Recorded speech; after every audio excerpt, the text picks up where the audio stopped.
Del libro Mitos de la Historia Mexicana, de Hidalgo a Cedillo, del autor Alejandro Rosas. En el capítulo La vida cotidiana en el siglo XIX, tenemos la pasión según San Pueblo. Año tras año, durante buena parte del siglo XIX, solo un acontecimiento era capaz de trastocar de manera temporal la vida social mexicana: la Semana Santa. Desde el inicio de la Cuaresma, largo preludio, el movimiento cotidiano se alteraba y la vida marchaba según los dictados eclesiásticos que disponían todo para la magna celebración. La cercanía de los días santos, Viernes de Dolores, Sábado de Gloria y Domingo de Resurrección, estaba presidida por los carnavales y ferias pueblerinas, pero nadie podía negar que un ambiente lleno de misticismo se respiraba en todos los rincones del país. Eran días de reflexión y recogimiento. Para la mayoría de los católicos eran días de dolor.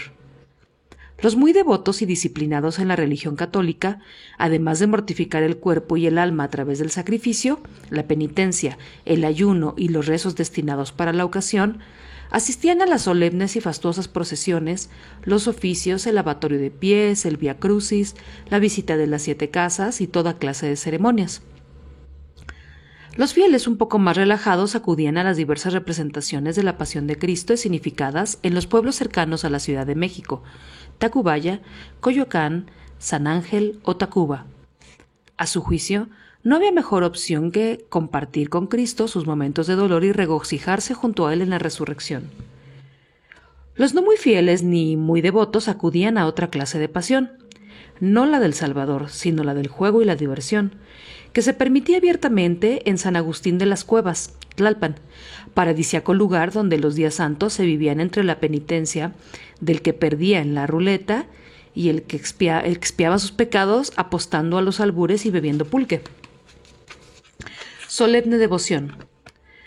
Las iglesias mostraban sus altares como en ninguna otra ocasión. Soberbios y bellamente adornados con miles de flores, durante 4 días la gente transitaba de la alegría del Jueves Santo, institución de la Eucaristía, a la tristeza del Viernes de Pasión, crucifixión y muerte de Jesucristo.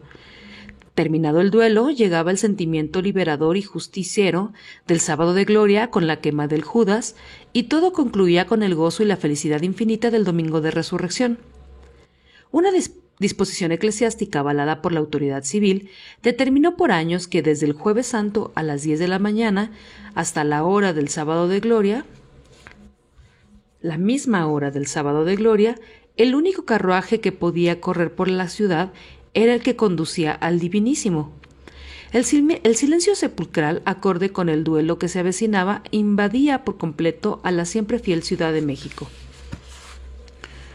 Cerradas las calles, los habitantes de la ciudad disfrutaban de su belleza y aprovechaban el obligado paseo a pie para trasladarse de un templo a otro.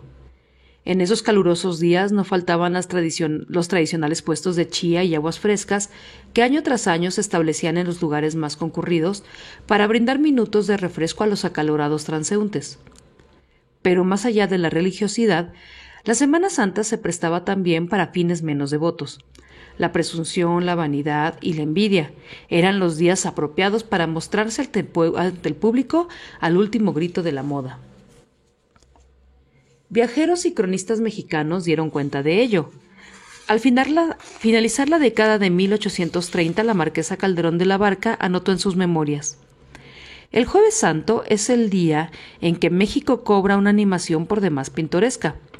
Solo se usan en este día rasos, terciopelos, y las perlas y los diamantes se han echado a la calle. Al iniciar el siglo XX nada había cambiado. El francés Augusto Henin escribió: los mexicanos ahorran todo el año para poder, en esta ocasión, estrenar de pies a cabeza. Se acostumbra que en los 3 últimos días que preceden a la Pascua, las mujeres elegantes lleven 3 atuendos diferentes, uno de ellos de duelo para el Viernes Santo. Una persona que caminaba por las plazas presumía sus atuendos nuevos. Bebía en los puestos de chía y acudía a los diferentes ritos religiosos. No estaba completa sin su matraca. El ruidoso juguete alcanzó su fama en las festividades de Semana Santa. Solían venderse el Domingo de Ramos, el anterior al de la Resurrección. Por todos los rincones se escuchaba su incesante sonido. Las había desde luego para todas clases sociales. Es costumbre en estos días, escribió un cronista de la época, hacer regalos a las señoras y se llama dar la matraca, que son una especie de juguetes de oro, plata, marfil, cristal u otros materiales, los que poniéndose en movimiento hacen un ruido extraño y rasposo. El sonido de las matracas se perdía en las primeras horas del sábado de gloria, cuando los cuetones anunciaban la quema de los Judas y al final del luto. Según refiere Artemio del Vallarispe, la tradición de los Judas tenía origen en la colonia. La Inquisición quemaba una efigie a los reos que habían muerto y sacaba grotescas figuras que los representaban, hechas de cartón, armadas con carrizos o bien de trapo. Los muchachos para jugar empezaron a hacer cosa semejante. Fingían autos de fe con muñecos a los que llevaban a la hoguera disque por herejes. Después se les ocurrió que las figuras retrataban a Judas Iscariote, con el cual querían personificar a los judaizantes, contrarios a la religión católica, y como gustaban mucho de este entretenimiento, los monigotes empezaron a vender en el portal de mercaderes, con caras feísimas, barbas, cuernos y largas colas como de toro. Como el traidor discípulo cercó, del mismo modo se colgaban a los feísimos muñecotes, y en vez de echarlos en una hoguera como hacían los niños, les ponían racimos de cohetes tronadores a fin de que éstos los quemaran, imaginando castigar con tal simulacro la nefanda traición del barbitaeño Judas. Para el pueblo siempre alegre, la quema del Judas era uno de los eventos más esperados. La festividad solo llegó a interrumpirse bajo el imperio de Maximiliano, debido a que la pólvora utilizada para rellenar los muñecos podía servir en contra de los franceses o del propio emperador. El miedo no anda en burro, solían comentar los coheteros y maestros del arte del Judas, quienes se inconformaban poniendo clandestinamente a sus creaciones el rostro del emperador o de uno que otro general francés. La Ciudad de México terminaba los días santos entre la solemnidad y la fiesta, pero mantenía inquebrantable su majestad y la seriedad del acto religioso. Al caer la tarde del domingo de resurrección, después de escuchar misa y pasear entre la verbena popular, la gente se retiraba a sus hogares y saborear una taza de chocolate y compartir sus vivencias de Semana Santa. La pasión por la pasión. Los pueblos cercanos a la ciudad vivían los días santos de manera distinta y con mucha más intensidad. Tacubaya, San Ángel, Coyoacán y Tacuba fueron por años sitios adecuados para observar la pasión de Cristo, con toda la pasión que afloraba entre los lugareños al buscar obtener un papel en el drama histórico religioso. Desde los primeros días de Cuaresma, escribió Guillermo Prieto sobre lo que sucedía en Tacubaya, el agudo sonido de un pito y el redoble de un tambor convocaba por todos los ángulos del pueblo a los actores que debían representar el drama del Calvario. Las discusiones sobre cada una de las candidaturas eran escandalosísimas, anunciando victorias y derrotas, semblantes alegres o iracundos, exclamaciones estrepitosas, lluvias de puñetes y picardías, todo con muy cristianos fines. La gente, disfrazada del papel que más le acomodaba, esperaba una oportunidad para acompañar a Jesús en su terrible destino. Por las calles de Coyoacán y Tacubaya caminaban judíos, fariseos, centuriones, vírgenes, apóstoles, Judas, Pilatos y Cristos, que por un instante convertían a los mexicanísimos pueblos en la Jerusalén de los primeros años de la era cristiana. Los afortunados ganadores debían por lo general sus papeles a una democrática elección que, aunque por lo menos se resolvía a golpes, era reconocida por el pueblo. Había un personaje que todos los hombres deseaban representar, y no era Cristo. Era un papel menor, pero permitía a los varones lucirse ante las damas que acudían a la representación. No era ninguno de los apóstoles, y mucho menos Judas. Era el centurión. No hablaba, pero andaba a caballo siguiendo los pasos de Jesucristo hasta su Calvario.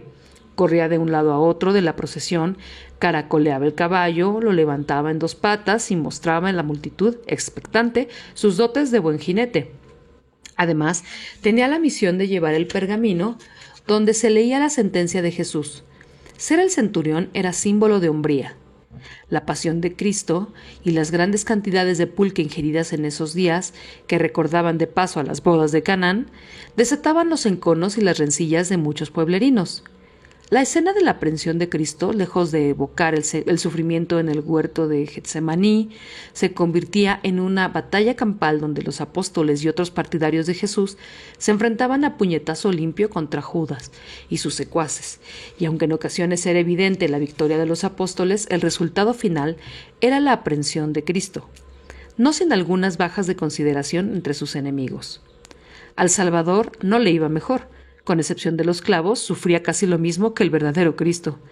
«Será un milagro si sobrevive a los trabajos de este día», escribió asombrada la marquesa Calderón de la Barca, luego de atestiguar que la persona elegida para revivir a Cristo pasaba literalmente las de Caín. Ciertamente padecían horrores, pero al final, igual que Jesús, derrotaba a la muerte y resucitaba en medio del júbilo de la concurrencia. Entre devoción y diversión transcurrieron las festividades de Semana Santa en el siglo XIX mexicano. Días de reflexión y recogimiento, la muerte de Jesucristo abría por un instante el corazón del devoto país que iniciaba su vida independiente para mostrar, sin velos, su propia pasión, festiva, alegre, religiosa, que describió de manera inmejorable Guillermo Prieto al referirse a la Pascua de Resurrección. De repente se enciende la gran llama del cirio pascual. Rásgase los velos de los altares, resuenan el órgano y los cánticos de gloria, repican las campanas, truenan los judas, corren despavoridos los perros, arman gresca los muchachos, los sayones corren, despechados, a las afueras del pueblo, entre silbidos, a las puertas de las pulquerías y vinaterías y en las esquinas se dan sendas golpizas, cristianos y judíos, de puro gusto de ver que ha resucitado el Salvador del mundo.